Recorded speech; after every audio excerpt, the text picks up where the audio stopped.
Hello everyone, Charles Watts here. Welcome back to Inside Arsenal. It is Thursday. Hope you're having a good start to the day wherever you're watching or listening to this around the world. As always, thank you very, very much for joining me. I really do appreciate it on what is the morning after another Arsenal victory, another Arsenal clean sheet. This team are making history in front of our very eyes, and we're going to talk about that a little bit later on in the show. But first of all, we are going to round up last night's Carabao Cup win against Brighton. 2-0 Arsenal coming through it at the Emirates to book a spot in the quarter-finals for the second successive year, where for the second successive year, they're going to be playing at home to Crystal Palace. Again, we'll talk about that a little bit later on in the show. We'll look at the big talking points from last night. Look at what Mikel Arteta's had to say. Look what lots of you guys have had to say in terms of the result as well. So plenty for us to get stuck into on what was a good Arsenal win in the end. Now, I hold my hands up here.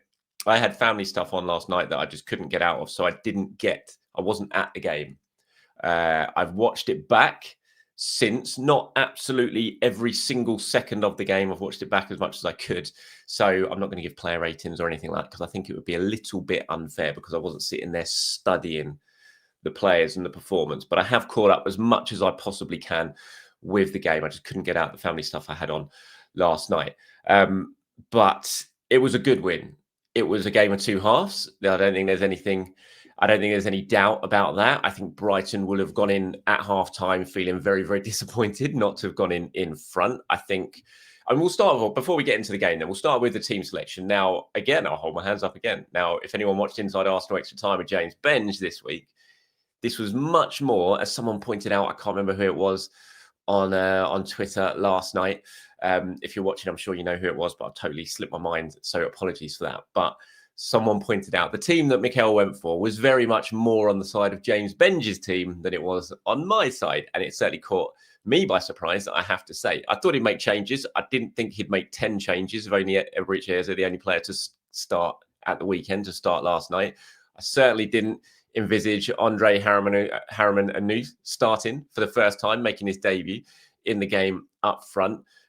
So there was more changes than I expected. You had Eze playing on the left. You had Ethan playing in that number 10 role. Obviously, Max Dowman on the right-hand side, becoming the youngest ever player to start a game for Arsenal. You had Harriman Anou up front. You had Marino and Norgard in the centre. The back five was the back five that we all thought it would probably be. But there was certainly more changes than expected in this game. And I think that when you're analysing what happened in the first half and how Arsenal played in the first half, I think you have to factor that in. There is certainly context behind that performance. Mikel spoke about it after the game. When you make 10 changes, you've got a 15-year-old playing as your number 10. You've got a 17-year-old making his debut up front.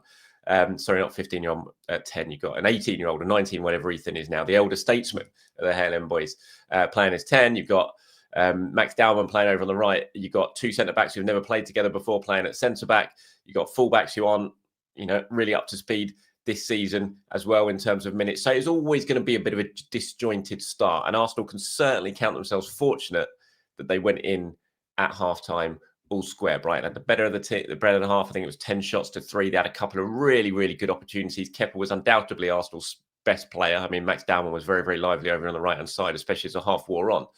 But, Kepa made some good saves to keep Arsenal in it. Brighton also missed a one-on-one that they put wide, although I thought Kepa did well to come out and narrow the angle on the shot as that as well. Arsenal just didn't really get going. They looked like a team who hadn't really played together before and had made a lot of changes. And it wouldn't have been a shock given that performance to see Mikel make some changes because he had so many big hitters sitting on the bench. But fair play to him. He stuck to his guns at half-time. He resisted the urge to make any changes, and he was certainly rewarded with a much better second half from Arsenal. Of course, the big hitters did come on, or some of the big hitters did come on later on in the half. But even though that first opening period of the second half was much, much better, you had Ethan getting into the game, which he didn't really get into the game in the first half. Miles Lewis-Skelly, who I thought struggled in the first half from what I saw, was much, much better in the second half and started pressing Brighton back. Christian Norgard was better. He started pretty rustily in that first half as well, I thought. And Arsenal just got on top, and the goal was brilliant.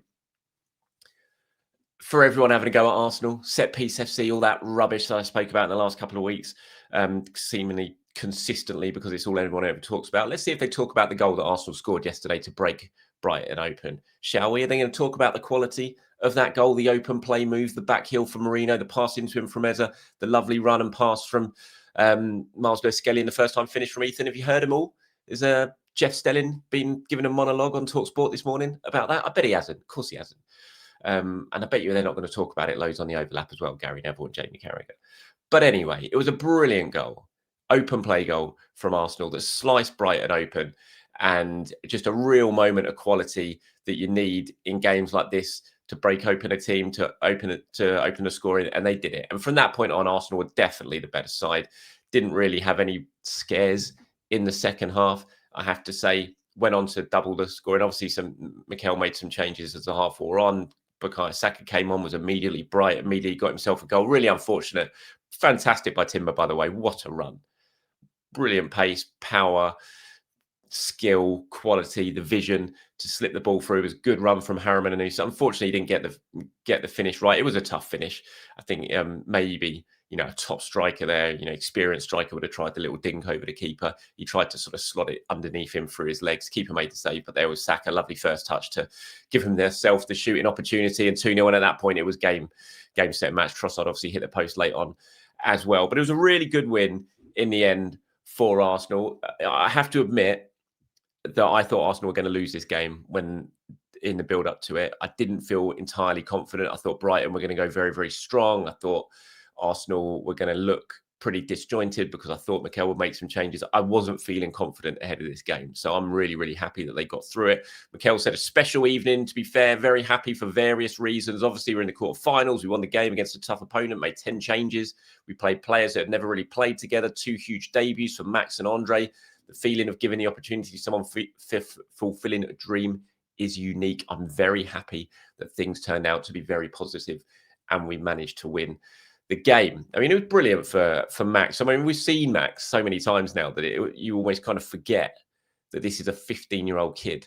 And this was his first start. So it was a special night, despite the fact we have seen him a lot so far in the summer and this season as well. This was his first start. He did break a record. He is the youngest ever player, beating Max Porter to start a game for Arsenal. And for Andre, so unexpected for most of us. It was a massive occasion for him. Full house at the Emirates, big cup game against a Premier League opponent. Yeah, it's a really, really special thing for him. So no wonder Mikel was feeling very good about that. On resisting the urge to make changes at half-time, he said because it had nothing to do with them. It was some very sloppy giveaways that we did give in very dangerous areas. We didn't apply 2 or 3 rules that we always have in second phases. For example, when we could have been punished. Kepa made a brilliant save. They had another big chance.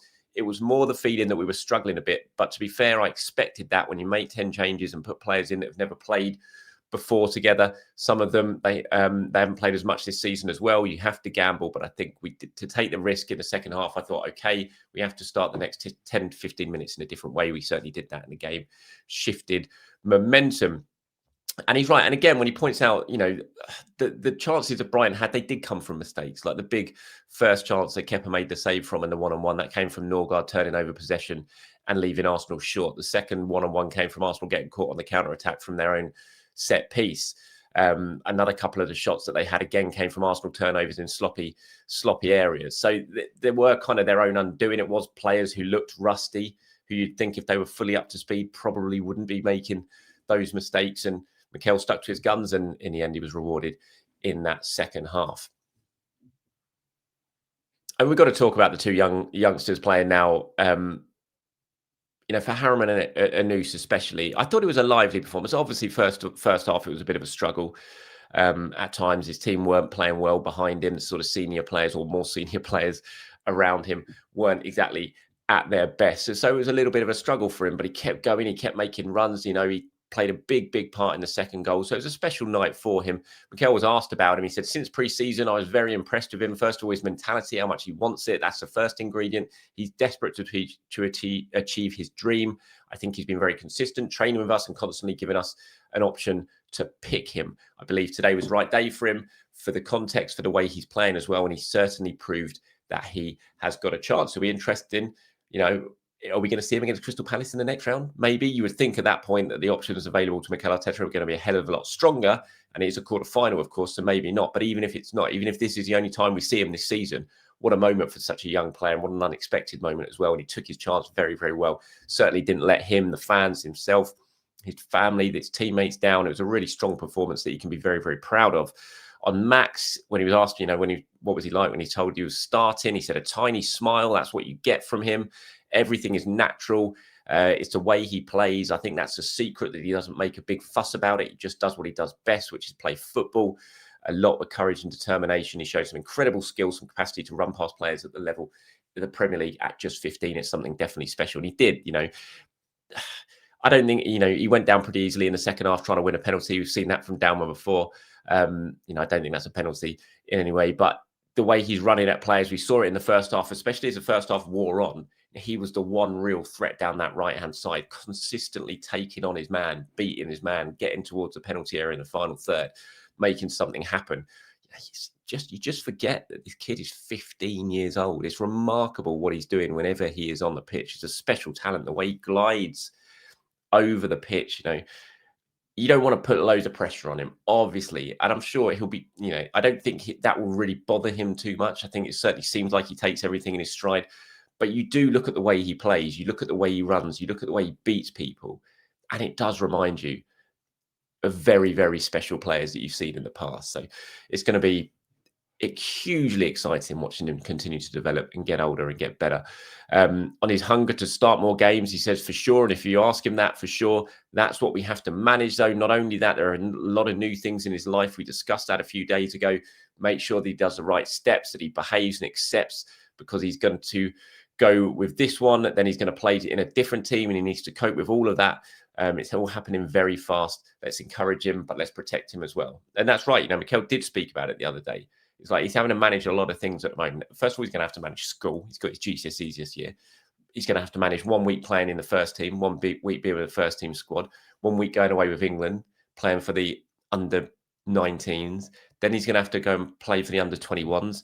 At times, they're going to have to manage his minutes. They're doing that very well. He's playing in the UEFA Youth League, for example. He's been playing into a few of the cup games, and he'll be drafted into the under-21s every so often for a Premier League 2 match, and he's back in the first team. So it's moving around constantly to these different groups and these different areas that he's having to sort of manage in his head, as well as his personal life and school life and growing up and being a 15-year-old, of course. It's a lot for him to take on. So Arsenal do have to protect him. I think they're managing him very, very well so far.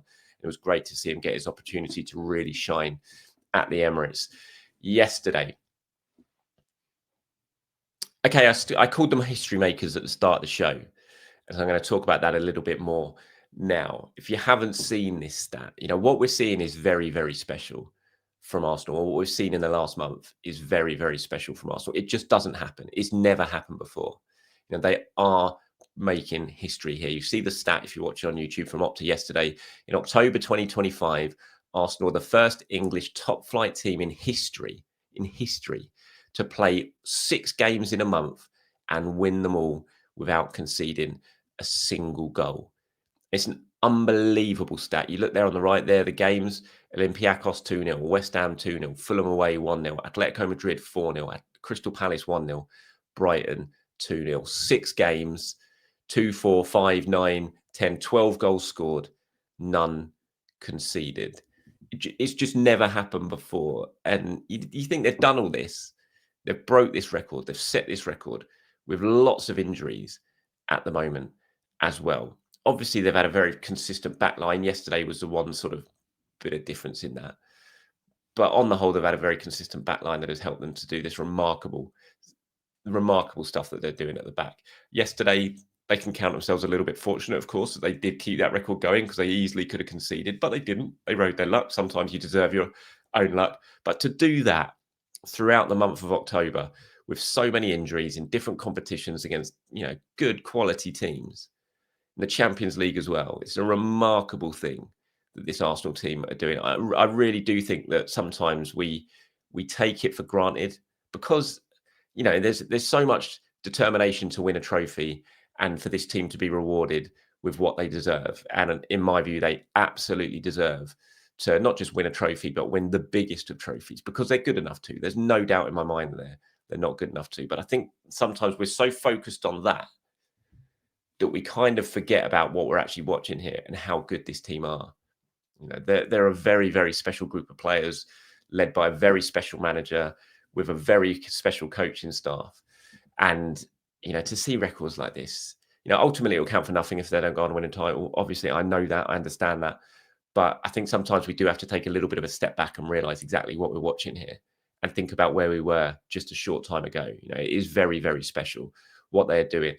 Fingers crossed, we can continue to do that for the rest of the season, because do that for the rest of the season, then we're definitely going to end the season with trophies. So that would be very, very nice indeed. Okay, the draw for the quarterfinals was made yesterday, and it's a repeat of last season for Arsenal. I think this is a bad draw for Arsenal. Again, I thought yesterday was a bad draw for Arsenal, though, and they got through it. But I think basically this is the worst draw that could have happened, aside from they could have been away to Crystal Palace. The fact they're at home, obviously, is a good thing. Arsenal had this same draw last year, and they won it very well, thanks to that Gabriel Jesus hat-trick. 1-0 down at half-time to Mateta, but then Jesus scored the hat-trick, and Arsenal won to go through to the semi-finals. But then you look at the other draws, if you're going to get Crystal Palace, which I think is the hardest team you could have got outside of one of the big, the sort of big boys that are left, basically, you would have wanted either Chelsea, Man City, or Newcastle to be playing each other. But the fact they all avoided each other, and they've all got ties there that you think they're going to go through. So Chelsea are going to go through, City are going to go through, and Newcastle are going to go through. You would think, no disrespect to Fulham, but you would think that's what's going to happen. So the semi-final, whoever it's going to be, is going to be a really tough two-legged affair for Arsenal if they get through against Crystal Palace, who, of course, are a really difficult side. They just thumped Liverpool, and much changed Liverpool 3-0 last night at Anfield. And we saw how difficult Crystal Palace are yesterday in the Premier League. So I think it's going to be an incredibly difficult tie for Arsenal. It's going to be interesting to know where this tie is being played, or when this tie is being played, because it's due to be in the week of the 15th and 16th of December. But I don't see how that can happen, because Palace are playing on the Sunday. I can't remember who against, and they've got a Conference League game on the Thursday.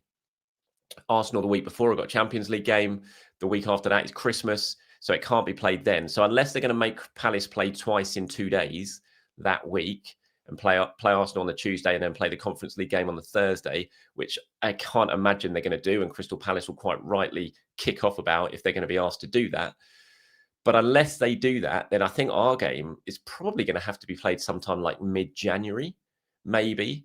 They're going to have to find a way to squeeze it in. So it's going to be really interesting to see what the football authorities and the clubs and everything come up with for this one, because it looks like a really complicated game to fit into a schedule that is absolutely jam-packed already. So we'll wait and see on that. But yeah, I do think it's a difficult tie for Arsenal, no doubt about it. And from an Arsenal point of view, you'd think, well, if they do play it on the Tuesday night before the Conference League game, that'd be pretty handy, because Palace will probably have to rest a few players. But Palace will be looking at this competition again, having won the FA Cup last year, thinking, we've got a really good chance of winning this.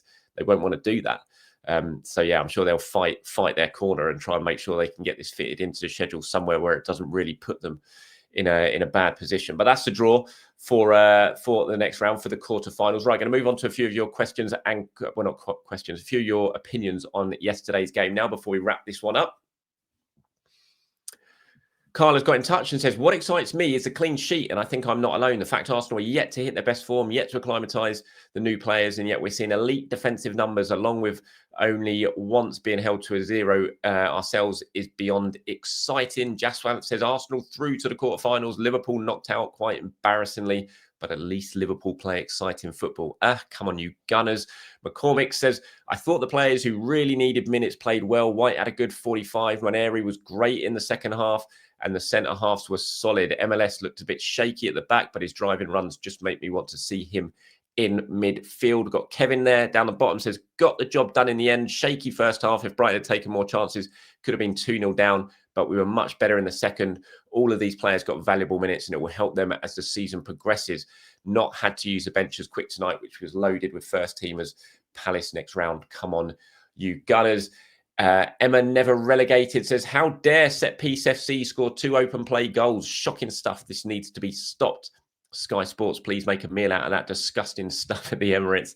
Manfazo says, Mikel surprised me with those changes, but I'm happy he's trusted more of the squad to get the job done, even against Premier League teams. We were sluggish and sloppy in the first half, but improved massively in the second. Spurs are out. That's good. Slot is very lucky. Marinakis doesn't own Liverpool, otherwise he'd have been sacked at halftime. 3 losses against Palace already in the same season. and we're not even halfway through the season yet. I'm not going to read Rakesh's one in full because it is quite long, but you said I thoroughly enjoyed the game. Might be a weird take, but I love the fact Arteta was bold with his team selection.